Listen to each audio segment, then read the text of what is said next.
Мындай чоңураак бир эмени турбаны коюлуш керек. Өткөн жылы дал ушул көпүрөнүн тардыгына суу батпай Маданият айылындагы 20дан ашык үйдүн коро жайын сел каптаган. Быйылда эл арасында кооптонуулар бар. Каналдан ашып суу толкуп, мына шу айылда мына шу арыкта батпастан ушака бар үйлөр кирип кеткен. Ошондо биринчи мына менин үйүм турган ошондо мынаны. Ошол азыр эми ошончо биз кооптонуп турабыз, дагы жамгыр жаабаса экен, былтыркыдай акыбалы келбесе экен деп. Айыл ичиндеги арыктар тазалоосуз калгандыктан куткаруучулар элге да бул жагдайды түшүндүрүү менен айыл аралап өткөн ички каналдарды тазалоону колго алды. Облус аймагында мындай коркунуч жараткан жерлер 50ден ашат.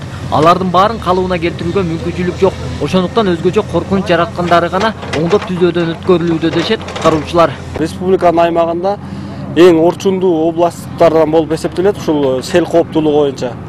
Ал эми ушул быйылкы жылы ушул сел кооптуулугу жогору делген бир 50 участокта биз 50 чекте атайын алдын алуу иш-чараларын жүргүзүү планы бекитилип, ошол пландын негизинде азыр иштер жүргүзүлүп жатат. Ал эми Миям каналын өткөн жылы сел алып жараксыз абалга келген. Каналдын жээктерин бүтүп калыбына келтирүү үчүн ири акча каражат талап кылынат. Азыр бул боюнча сунуш берилген, бирок качан ишке ашаары белгисиз. Ушул каналды мына жарылган 3 участкасы бар. Ушундай эң орчундуу ушул участка болуп эсептелет. Ушу бекитүүгө жана ушул каналды чалып тазалоого планына 2010 жылдын планына сунушталган. Өткөн жылы жалпы облус боюнча 1015 турак үйдү сел каптап, анын ичинен 38 жараксыз абалга келген. Жалпы чыгым 45 миллион сомдон ашкан. Быйыл өзүбүздүн алдыбызга коюлган максаттар боюнча 20 миңге жакын кожолукту же болбосо турак жайды биз сактоо планыбызда бар.